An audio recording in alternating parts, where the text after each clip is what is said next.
Today we got a huge reveal from Nvidia with the announcement of a new Titan X Pascal card. That's right, they are now releasing the Titan X little p, not to be confused with the previous Titan X Pascal card, which didn't really have a P at the end of it, but a lot of reviewers put the P on the end of it anyway, but I digress. We've now got the Titan X little p, which is going to be, I just feel weird calling it that, the Titan X little p, but what else are you going to call it? Because everyone calls it Titan XP, and now we've got Titan X little p.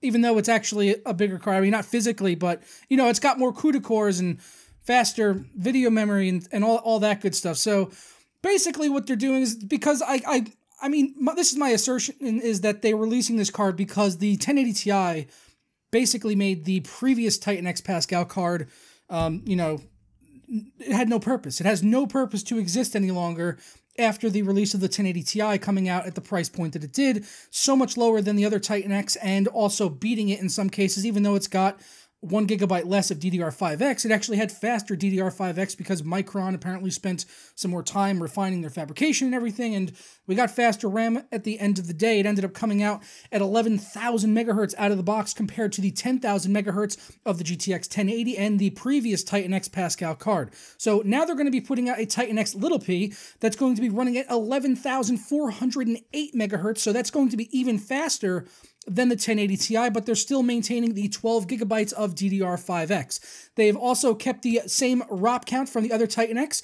and we've also got more CUDA cores, so about 7% more CUDA cores here than the previous Titan X, as well as the 1080 Ti, which both had 3,584. The Titan X little p has 3,840, and it's also got 4 more SM units, but other than that, these cards are looking pretty similar, so I'm not expecting a huge performance gain for the Titan X little p, but it will be a little bit faster. So for people out there that maybe didn't buy a Ti or didn't buy the previous Titan, then maybe they'll go out and pick up one of these. I really wouldn't advise anyone to upgrade from either one of those. I would hope you guys know that. That would be kind of ridiculous. And I guess the big topic of discussion is, how do Titan XP owners feel now with the announcement of this card? Because from what I've heard, a couple people seem to be pretty upset. I have a buddy who owns a Titan XP, and the first thing he's like, mother truckers. He didn't say truckers. I inserted truckers because I play way too much American Truck Simulator.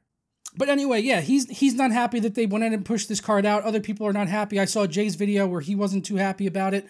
So I can understand that for people that went out and spent all of that money and having these cards come out that are just a little bit faster for the same exact price, $1,200, which basically makes this a replacement for the Titan X Big P? Yeah, the Big P. So confusing. They also did increase the boost clock here to match that of the GTX 1080 Ti, so it's going to be 1582 megahertz. Although with all of the Pascal cards that I've tested with a pretty safe overclock, most of these cards will usually run up about 2050 to 2100 megahertz. So, and I've seen that with Titan X's as well from people that I've spoken to who overclock their cards. They're usually able to get up above 2 gigahertz on Pascal cards, whether they're running Founders Edition or aftermarket cards, what have you. I can tell you that my 1080 Ti actually gets pretty darn toasty, though. I've seen that card get up to 85, 87 degrees inside my system, which is pretty well ventilated, I like to think. But yeah, well, I guess we'll see what happens with Titan XP. I don't think many of you are probably going to go out there and buy these, but some of you maybe. But it's always fun to talk about these, these product releases and stuff.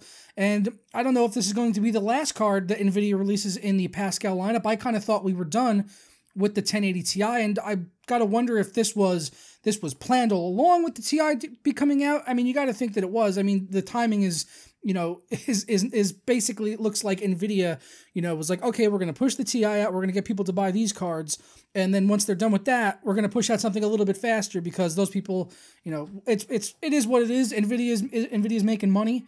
Yeah, I guess it's kind of crappy for some consumers out there that are buying these high-end cards that always want to have the latest and greatest, to have something come out that might be 5 to 7% faster, roughly, if that's how the CUDA cores scale up and everything. We'll have to see once the card comes out and testing is done. I'm not exactly sure if I'll have one to review. I'm not going to go out personally and buy one of these $1,200 cards because I've got a 1080 Ti right now, and I'm really happy with that card for my 1440p 144Hz gaming needs. So I don't personally need this card, but it doesn't mean I don't want to test it. I'd love to test it and put it up against my 1080 Ti and see what it can do. So, we'll have to wait and see. But let me know your guys' thoughts down in the comments below. That's why I love doing these news videos, so I can interact with you down in the comments and see, where your guys' head is at regarding announcements like this. So, yeah, please let me know down in the comments. Links to all of our sources and everything will be down in the description as always. And I'll catch you guys next time. Ciao. Today we got the absolutely huge announcement from Nvidia. Really tremendous, maybe the biggest announcement we've ever seen from Nvidia. They're putting out what is known to be their fastest graphics card for consumers to date. It's going to be huge. I mean, how big is it really? Basically, what they've gone ahead and done is they've taken the Titan XP, the big P, and they're adding in a little P. They're adding in a little P, they're adding in some more CUDA cores, they're adding in a few more SM units, but they're going to be doing the same amount of cores per SM, but they're doing 3,840 CUDA cores. Absolutely freaking tremendous. That is roughly 7% more than the 1080 Ti and the Titan X. Big P. The big P. Okay? Okay.